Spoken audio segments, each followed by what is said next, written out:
Now, Donald Trump was back in court today in the US, this time for a civil fraud case, accused of exaggerating his assets and net worth in order to lower insurance premiums and get cheaper loans.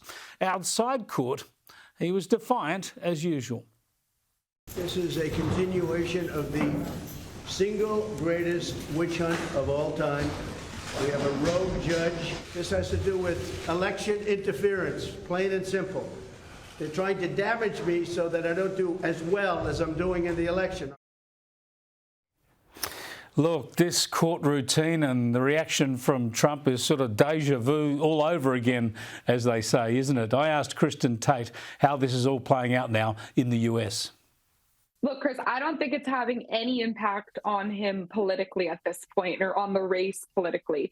And it's because of what you just said that we've seen this all play out at this point dozens of times, it seems like. You know, the Democrats tell us all, oh, we've got Trump now, whether it's with an indictment or whether it's with an impeachment. They get the public all whooped up, and then nothing ends up happening. It's just a bunch of media headlines about how Trump is so bad. And people are so sick and tired of this. We all have fatigue. And this is all an effort by the Democrats to just make the entire election about Donald Trump bad, Orange Man bad, because they can't make this election a referendum on Joe Biden's record. It's abysmal. There's nothing for Joe Biden to run on. Joe Biden himself is barely alive at this point. I have no idea if the guy even has a pulse. So they need to make this election about Donald Trump, but it's just not working. The public are, they're sick and tired of it. It's like the boy who cried wolf. Yeah, it's hard to see how they're going to sustain this for another year because, as you say, ho-hum, another court case, Donald Trump's opponents screaming at him and him being defiant. Meanwhile, he's campaigning. His popularity is soaring. Let's have a look at this little exchange in Iowa. Awesome. You think Biden can do that? I don't think. I don't think. Yeah, like signing your name on a tractor. Do you think Joe Biden could do that? And people laugh because he doesn't look like he's capable of even doing that. But this is why people love Donald Trump. The guy is so likable. He's funny. I've had the pleasure of meeting him a few times, and he's always making jokes. He just seems so genuine. And he's actually very funny. And he's one of those people, he walks into a room and everybody looks at him. He's like a magnet. You can tell somebody important has arrived. People want to hear what he has to say, whether you love Trump or whether you hate Trump.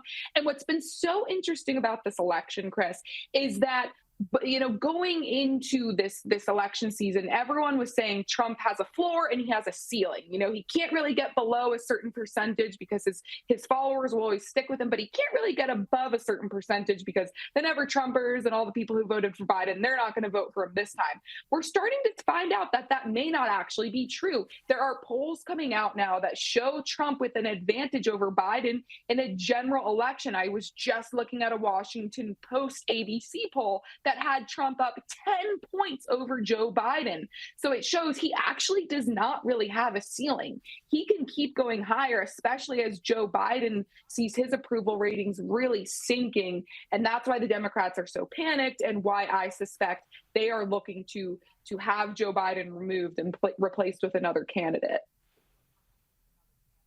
Yeah, because the point is that Donald Trump is so confident, he's so vibrant, he's so aggressive and lively, and the contrast with Joe Biden couldn't be clearer. Just have a look at this. I hope this experience for the Speaker has been one of a personal revelation. I'm not being facetious.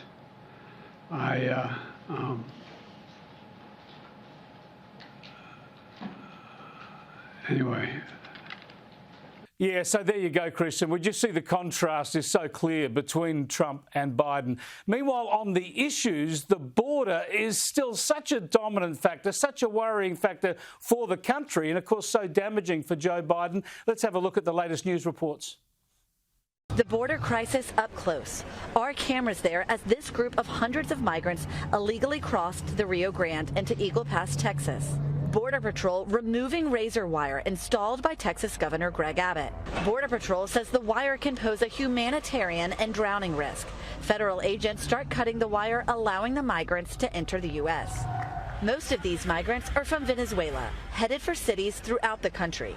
Kristin, this is just so terrible and so worrying. We seem to talk about it every other week. No wonder this is going to play into the election campaign, because even if you're a little bit, I don't know, antsy about Donald Trump, you're worried about Donald Trump, you'd almost just want to vote for him just to see that wall built, because this can't go on forever. Yes, and Democrats are starting to come around to that idea. I just saw Bill Clinton, of all people, even coming out and saying that this is a crisis and something needs to be done.